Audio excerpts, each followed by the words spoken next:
I'm going to spend a few minutes talking to you about our updated TheraNest training manual. So this reflects the changes because of the new self-referral, and then also explains hopefully a little bit better some of the processes that we've already been doing.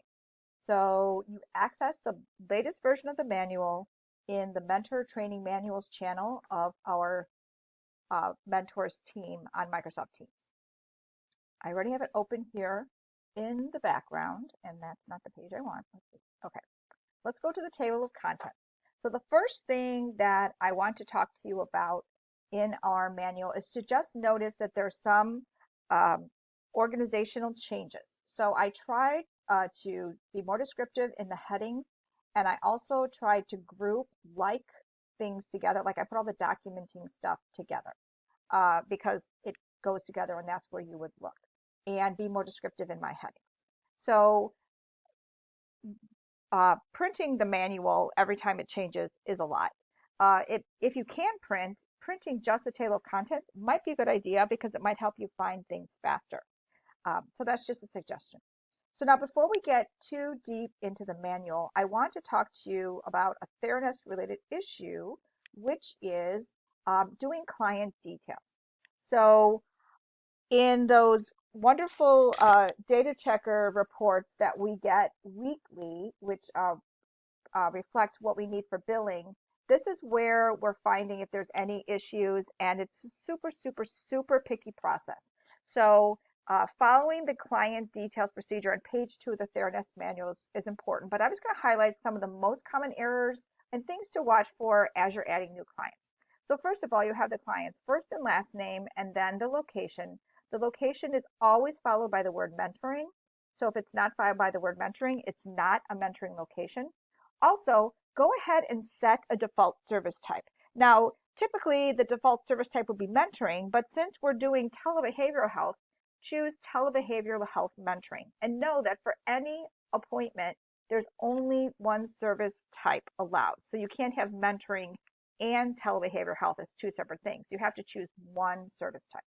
Also, make sure you've generated a client ID. If you didn't, then it's going to have a little box that says generate client ID.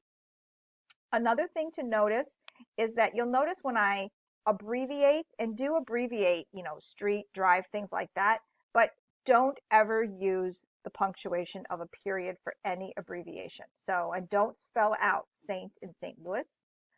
Make sure that Missouri is MO, and that the county, if it's St. Louis County. Now, one of the things that is happening is that as parents are getting access to the portal, then what's happening is they are sometimes going on there and they are changing things and they are doing it incorrectly. So not only do you have to do it correctly when you do it, but when the first time that you go to do an appointment or you look at the client details, you actually may have to correct things that parents have changed. So just be aware of that. Now, the other thing which is thinking is income and payments is on the form, but you don't have to put it in. You have to do their birthday and age, their gender, and their race. And then this is the relationship box.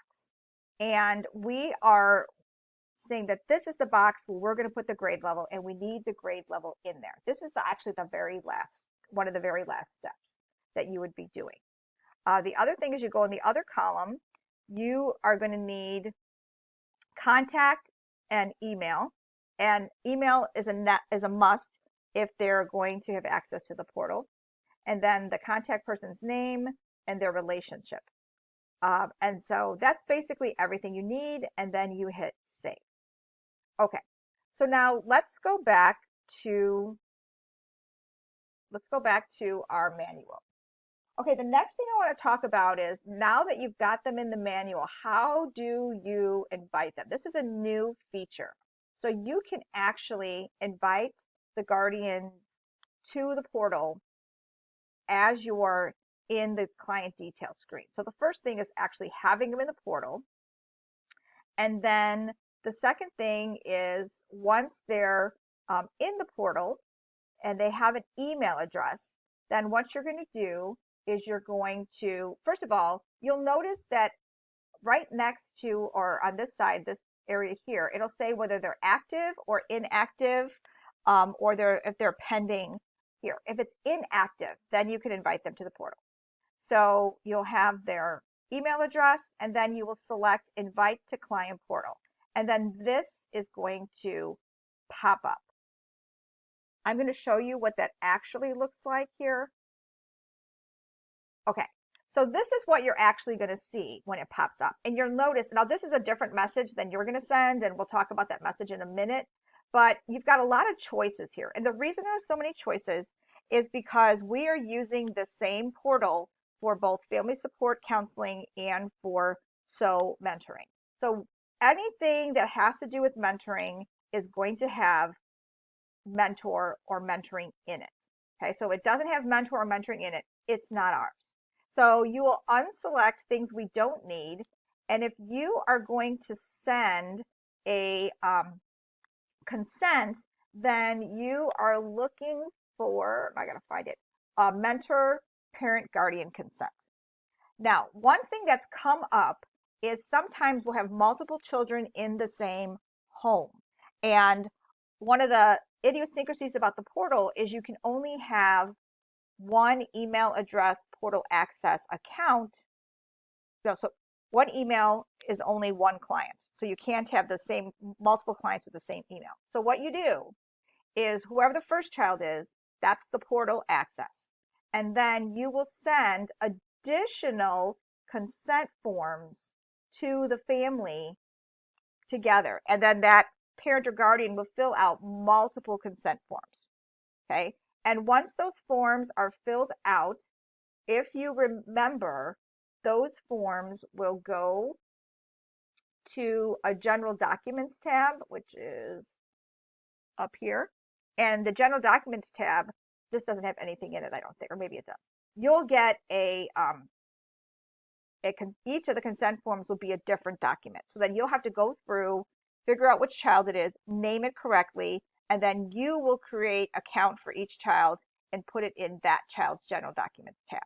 So, but we're going to get all the stuff through one portal access. Okay, so then you do this and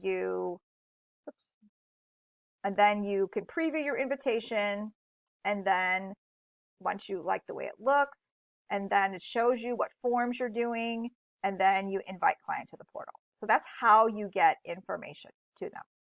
Okay, now let's go back to our procedures. Okay, so we talked about how to invite clients to the portal and how to deal with families with more than one student. Okay, the next thing we're going to talk about is what if, and this has happened, you have a consent form after it has been submitted, it doesn't have all the information that you need. A lot of time what we're finding out is we're missing that emergency contact information.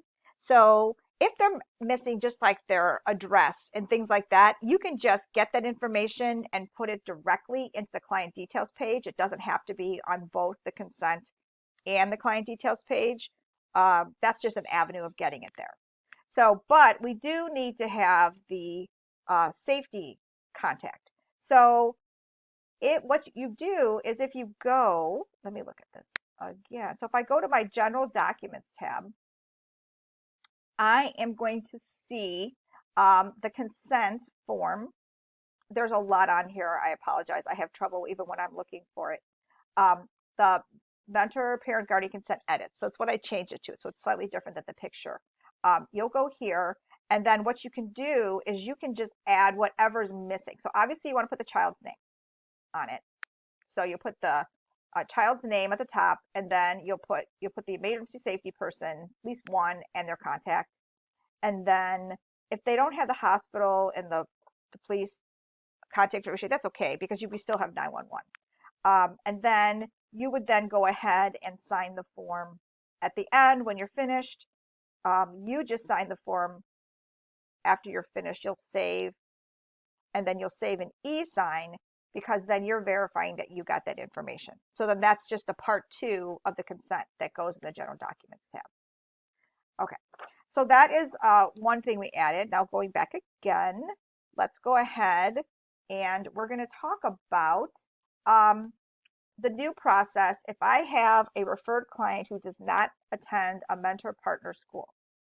Okay, what we are talking about here is it's not attached to a school. So that is going to change our location, and it's also going to change how we document things.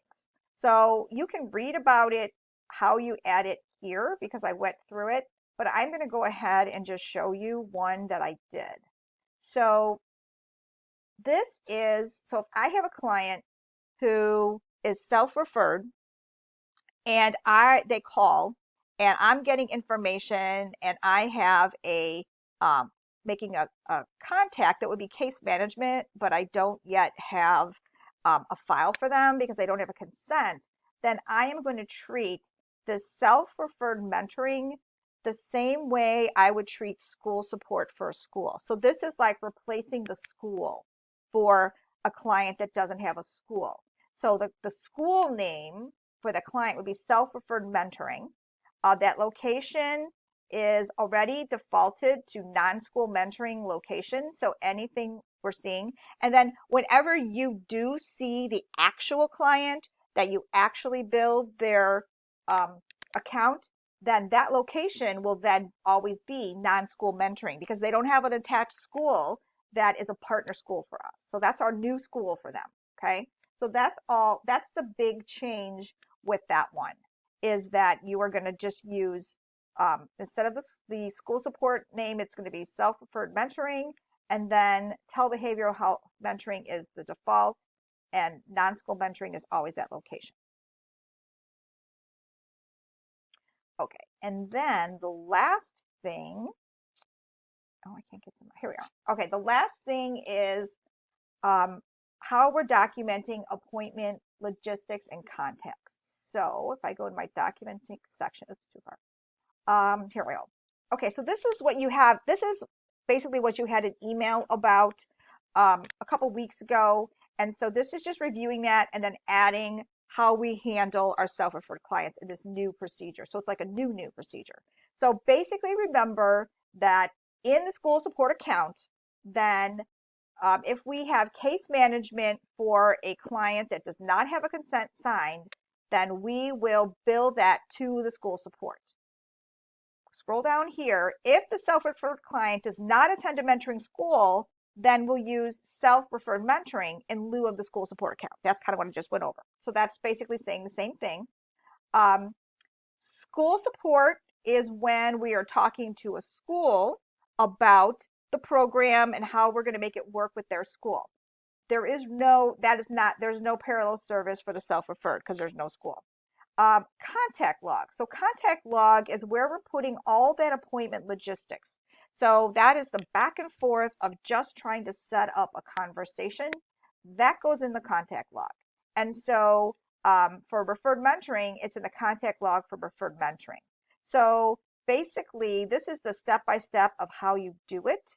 But basically, the way you access it is you will go to, you have to go to the notes section to get to the contact log, and then you're going to go to contact log. So it's not going to be a tab that automatically pops up. You have to go to the notes section first, then you hit contact log, and then you just add a note. And then you're going to say, it's already date and time, it puts the date and time, which is nice, but then you're just going to put the initials, and then you're going to describe the contact, and then who you contacted in relationship to the client. And then you're going to save that. And then we'll have all the contacts in this case information. So that's just non-billable.